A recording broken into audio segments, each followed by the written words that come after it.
Louvado seja nosso Senhor Jesus Cristo. Para sempre seja louvado. Eu fiquei meio impressionado com essa liturgia, o mistério da providência de Deus. Primeiro, não sei se vocês repararam, mas quando a gente reza a oração da coleta hoje, eu acredito que essa liturgia, essa oração da coleta, ela preenche todos os aspectos da liturgia de hoje. Esse eu lembro mais ou menos de cabeça, mas dizia que, inspirados pelo Espírito Santo, nós ousamos a chamar Deus de Pai. Para quê?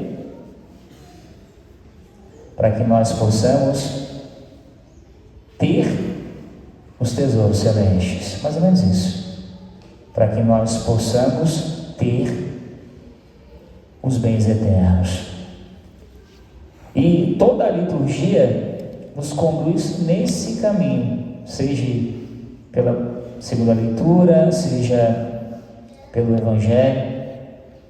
Muito interessante quando nós olhamos para esse Evangelho, e Jesus diz, não tenhais medo, pequenino rebanho. O termo aqui, em grego, é mikron, que é a mesma origem de um prefixo, da qual, por exemplo, a gente tira a palavra microscópio, micro-organismos.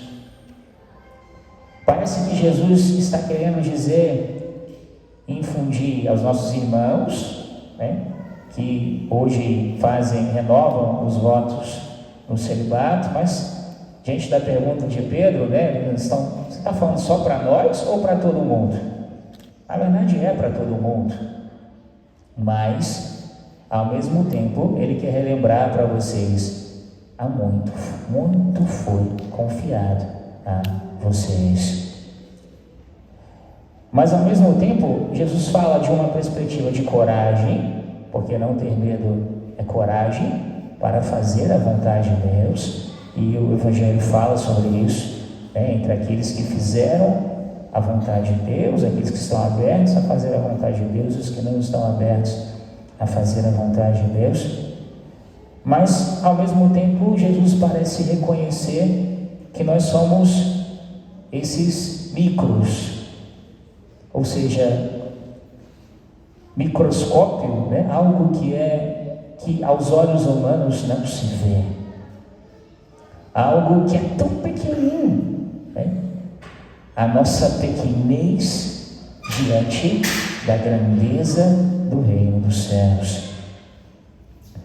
E como dizia no início da homilia, foi do agrado do Pai nos dar o reino. Esse Pai quis dar a cada um, não só aos nossos irmãos, essa herança eterna, mas também a cada um de nós uma parcela do céu na vida dos nossos irmãos. Que hoje a gente poderia ir um pouco para a segunda leitura antes de eu terminar o Evangelho. Vive essa resposta de fé, de com a fé possuir aquilo que ainda não se vê, aquilo que muitas vezes nós não vemos dentro de nós, porque somos tão pequenos, tão micros. Esse pequenino rebanho não se fala simplesmente por uma questão de tamanho, mas Jesus está falando sobretudo de um chamado que nos excede, que nos ultrapassa. Ao mesmo tempo, a providência de Deus quis que os nossos irmãos renovassem os votos do celibato no dia dos pais. Talvez para que o Senhor sempre nos lembre que Ele é Pai, e que não só Ele quis nos dar, como é do agrado dele manter este chamado. Mas é interessante porque o Senhor hoje nos convida por meio do Evangelho, a estar preparado.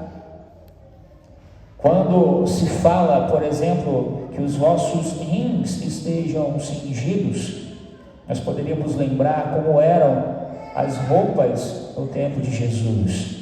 Os irmãos usavam uma túnica. E quando é que os irmãos cingiam os rins? Sobretudo, quando se colocavam numa postura de serviço. Estar com os rins cingidos significa, sobretudo, estar numa postura de servo. Nós sabemos quando Jesus cingiu os rins. Ele cingiu naquela noite santa no lava-pés. O Senhor quer, talvez, que vocês lavem os pés dos irmãos com a toalha da eternidade. E para isso é preciso que vocês estejam com as lâmpadas acesas. Por um outro lado, se fala de prudência. Essas lâmpadas acesas, sem dúvida, nós poderíamos fazer uma alusão às virgens prudentes, que também, como este servo do Evangelho, estavam, no caso aqui, eles esperam o Senhor vir de um matrimônio, quase como que dizendo: eu estou vos preparando para um matrimônio celeste, definitivo. Como se diz no comentário no início dessa celebração, se diz como um sinal de vigor e de fecundidade. E nós olhamos para Sara aos olhos do mundo estéril. Anda, Sara, corre ligeiro para a eternidade. E olhando para Sara, ao mesmo tempo nós podemos olhar para como o mundo nos olha, como celibatários. Eles acham que nós somos estéreis, aparentemente estéreis aos olhos dos homens, mas fecundos aos olhos de Deus. E Deus continue a acender a chama da fecundidade em nossos corações. Tenho para mim que o celibato não é lugar de glamour. O celibato é o lugar esponsal daqueles que desposam o esposo na cruz, com a linguagem da gratidão. Que o Senhor, como Ele mesmo disse a Abraão, que Abraão considerou ele fidedigno e autor da promessa, possa olhar e levar ao nosso olhar de fé e nos considerar, como diz a segunda leitura, como estrangeiros nesse mundo, e reconhecer a verdadeira terra prometida. E que Deus nos faça sempre reconhecer Ele como nosso Pai, autor e fim de cada chamado que Ele faz na igreja, como também a paternidade humana que celebramos hoje. Quantas vezes também, em meio aos combates espirituais, e a gente sabe quantos combates espirituais nós vivemos, e que como Deus queria a presença de celibatários nesse lugar. Que o Senhor, Ele possa selar essa certeza de que nós já possuímos, e essa convicção, aquilo que nós esperamos, e essas realidades que nós não vemos. E poder dizer: feliz o povo que o Senhor escolheu por sua herança. No Evangelho da semana passada, nós víamos um homem guardando a sua colheita e construindo celeiros maiores. Hoje, e no chamado de vocês não são chamados simplesmente a construir celeiros para essa terra. É por isso que o celibato não é um lugar de glamour. O celibato é o lugar do esvaziamento. O esvaziamento de tudo que pertence a esse mundo. E para que isso de fato cele em nós, como o mesmo Jesus disse, Ele nos deu como arquiteto e construtor. Ele esperava uma cidade que tem Deus mesmo. Eu vos digo para vocês: deixe Deus ser o arquiteto e o construtor. Diz naquele livro do celibato, que me fugiu agora o nome, que quando é a fecundidade máxima de um celibatário? Quando ele consegue entregar todos os frutos para Deus. É quando ele não tem mais nenhum afeto ou nenhuma expectativa para esse mundo. Deixe Deus construir alicerces de eternidade e fazer de nós tão micros e, entre aspas, tão estéreis, fecundos ao extremo, na certeza de que os olhos humanos não veem aquilo que só Deus vê. Mas ao mesmo tempo, Deus nos convida a ser pais da humanidade, reconhecer por meio do Espírito Santo que Ele é Pai. Mas Ele nos convida também a essa paternidade. E hoje nós celebramos o Dia dos Pais.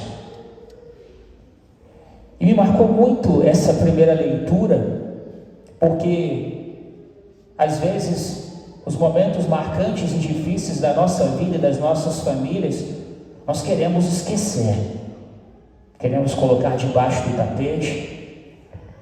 Os traumas e feridas da nossa história, muitas vezes nós queremos, talvez, não lembrar, mas talvez o livro da sabedoria queira nos dizer exatamente o contrário. A noite da libertação, ou seja, a noite que eles foram libertos do Egito, que fora predita a nossos pais. Eles vão como que relembrando e fazendo uma releitura dos momentos difíceis. Eu estava vendo uma pesquisa esses dias que foi semelhante àquela pesquisa do Marshmallow. Não sei se vocês lembram, das crianças, né? E falava, era mais ou menos, só que essa não era com crianças, era com adultos. Aí dizia o seguinte: se você quiser, eu te dou R$100 agora. O adulto tinha que ser dinheiro, né? Crianças, Marshmallow fica feliz, né? Se você quiser, eu te dou R$100 agora, pronto. Mas se você esperar 3 semanas, eu te dou, sei lá, um belo agora, 250. E aí, foi-se feita uma pesquisa nas pessoas que imediatamente quiseram R$100 e as outras que souberam esperar. E aí, acharam-se algumas paridades nessas pessoas. As que souberam esperar, elas tiveram uma referência paterna, porque elas sabiam sofrer as demoras, mas sobretudo, elas tinham um sentimento de gratidão. E isso gerava nelas a confiança de não querer, entre aspas, ter a providência automática, entre aspas, que poderia dizer espiritualmente. Saber esperar aquilo que não se vê é saber que se tem um Pai. E quantas vezes esse Pai, seja na família, seja no nosso chamado, precisou proteger o nosso chamado. Que Deus nos livre de não reconhecer Deus como Pai e, sobretudo, não reconhecer que Ele se agradou de nos dar esses dons celestes. Só quem tem uma postura de gratidão é capaz de ir até o fim. Que Deus renove em nós o sentido de paternidade. E a paternidade que nós somos chamados a viver, ela deve ser o modelo da paternidade divina. Hoje, nós estamos, poderíamos dizer, numa sociedade órfã. Primeiro, porque as ideologias querem retirar os pais das suas famílias, ou mesmo retirar-lhe as autoridades. Mas ao mesmo tempo, para isso, muitas vezes quer deformar a figura paterna. Que Deus nos faça olhar para o Pai das misericórdias e reconhecer que a nossa herança é o próprio Jesus Cristo, e que Jesus possa cingir os nossos rins e reconhecer que a nossa descendência não é para esse mundo. Louvado seja nosso Senhor Jesus Cristo.